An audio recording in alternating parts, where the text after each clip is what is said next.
Welcome to One Word a Day. I'm Sophia, pilot into the universe of Chinese. Today's expression, 烟火气, smoke, fire, air. See if you can put them together, create an image. But to Chinese ear, 烟火气 means a particular kind of thing. Actually about everyday life, around the kitchen almost. 烟火气. Why we have smoke and fire? It's for cooking. And cooking, I guess, in especially Chinese cooking, there are lots of smoke and fire involved. So Chinese kitchen, the smell, the sound, the heat works pretty different from a Western kitchen, which is everything in order, I guess, minimum fire. Even the wok, right, used in Chinese cooking, it's a lot of action. It's a different way of get your food done. So 烟火气, one Chinese cook, a lot of smoke and fire, and the air from that. From health perspective, this is not healthy, right? And I mean, I suspect it's not medically proved, but many Chinese women got lung cancer. Not sure if that's related to their cooking over smoke and fire so much. But this air here not just mean the air in your kitchen, okay? It means the atmosphere, the atmospherical sense, the mood, the vibe it created. And so 烟火气 means the sense of smoke and fire, the sense of food. Somebody is cooking, maybe your family, you yourself cooking, or it could be a street thing because Chinese as a big diner culture seek out food everywhere. And when we say 烟火气, that means you're seeking out the good eatery places in town, and even mom and pop shops can do a good business in there, especially if they create this 烟火气 around them, have a lot of life vitality just be around smoke and fire, give you the sense of family, sense of community. You go out there in all that sensory stimuli of the food related with sound, the smell, the aroma, the action, the talking. Chinese diners are loud talkers. Chinese restaurants are noisy restaurants. And all that create this 烟火气. So there is this cultural almost clash, right? So when Chinese, especially they move abroad, and they notice, well, how come the streets are so empty? Because people like city walk and they can walk around their neighborhood. That's one thing. And when they go out eating, dining, they expect 烟火气, this smoke and fire, this loud and smoky place with ton of people loudly talking, sometimes over barbecuing things, food that's even more smoke and fire. So that's how it feels like the dining experience in China. But over here, the restaurant operate differently. People have a better sense of this is my space and this is a public space. You're not supposed to create too much noise, let alone smoke and fire. So, but that's to Chinese diners, that's appreciated. Okay, one by one, 烟 made of fire, just like 火 is part of this 烟. Okay, that makes sense, right? So how smoke is created came from fire. And the right side is a type of soil. Okay, the right side is made of two parts. One is the direction of the west, and then the bottom is the soil symbol. So west soil, probably in, okay, I'm trying to put in some imagination there because why west soil? Because I couldn't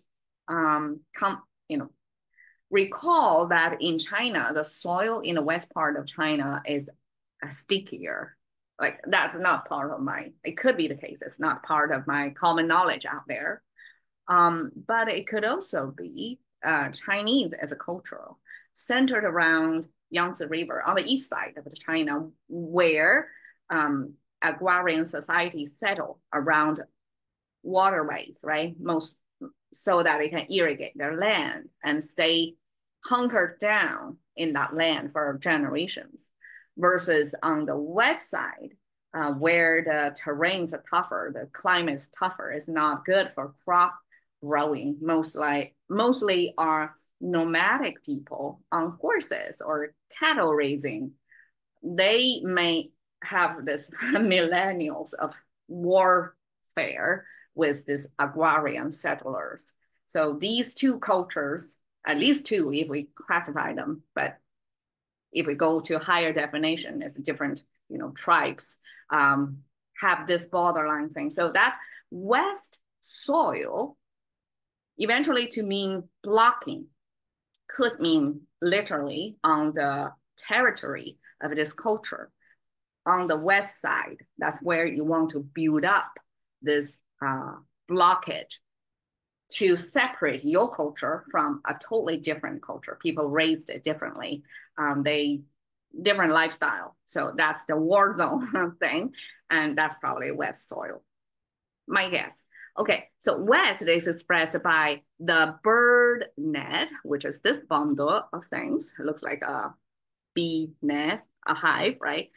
On top of a tree, like honey on top of a tree. That's bird's nest. Bird's nest is related to west because when the sun is setting down, the birds are returning to their nest. And that's how Chinese use this natural phenomenon like a concurring event. So instead of describing the sun, because we already used the sunrise up still below the treetop, that's the east.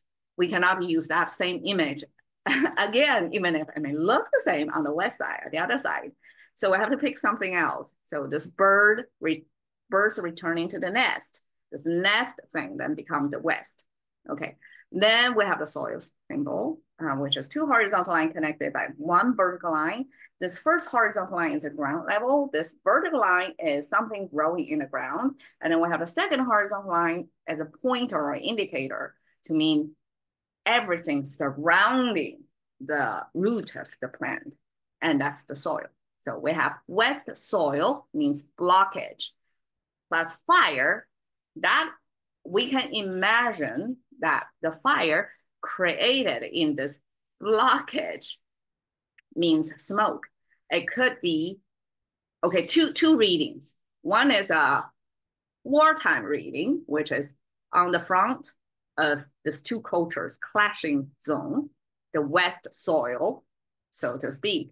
When we see the fire, that's signal, military signal to pass, okay, offenders are coming. So fire on Great Wall is a great example of such borderline trying to put up a high wall in between the two cultures, right? The west soil exactly means that toward the west side of China, this war zone mostly. When you see the fire, that's the smoke to pass the signal far away. That's one reading. Second reading, peacetime reading, which is this west fire, this west soil simply is the soil you use to block the wind so that you can have your fire safely in there. That's a stove.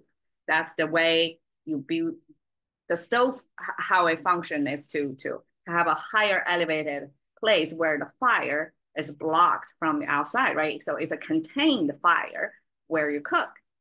And in the kitchen, that's where the smokes come out as well. So two readings, up to you, wartime or peacetime. Any case, smoke comes out of it. And then we have the fire. Fire symbol simply is the cone shape with two sparkles. And that's super simplification of how a fire would look like. And the air is spiraling, hot air mostly going upward. So picture this incense going upward. So that's the swirling look of the air. So both fire and air basic elements observable, and Chinese just describe them as a physical abstraction. Abstraction of the physical look of the things. Smoke, fire, air, 烟火气. I translate as a foodie's comfort because this is about eating, about the dining, right? Smoke or fire is about particular type of Chinese dining experience. And then qi is that kind of comfort that you can feel from mostly like eating street food as well, because this is a typical street food peddler thing. So instead of a food truck, like in American society, everything is contained within. So smoke and fire, you don't get to see. It's not part of the dining experience. It's blocked within that truck, contained. But in China, it's open kitchen almost. The more smoke and fire, you see the chef is working over there, the more heat generate, the more attractive that becomes. Like you want to get close to that because that's probably ingrained in our genes that we want to get close to the smoke and fire scene, which is a hot kitchen thing. And you know that's freshly made food for you. You eat something hot. Okay, hot food dining is a very Chinese thing. I remember how shocked I'm still am, like how in American public schools, there's no food heating facility. People eat cold. If you bring food to your kids to school, they don't have a heating facility. So they eat however the temperature stayed during the lunch like that. So school lunch here in America, unless you eat a school lunch, which can be hot, but if you bring home lunch, it can get cold. And that's a shocker to me because that always, like for Chinese, we have to have that smoke and fire, freshly cooked thing, which is still hot. And that's when you eat. That's how you seek the comfort. So over here, the line is saying 人间烟火气, human space, smoke fire vibe, 最抚凡人心, the most comforting for average Joe like you and me. 人心 is human heart. So how we get comfort is from that smoke fire vibe. And that's a very, very Chinese thing. All right, there you go. 烟火气. Thank you for your time. See you another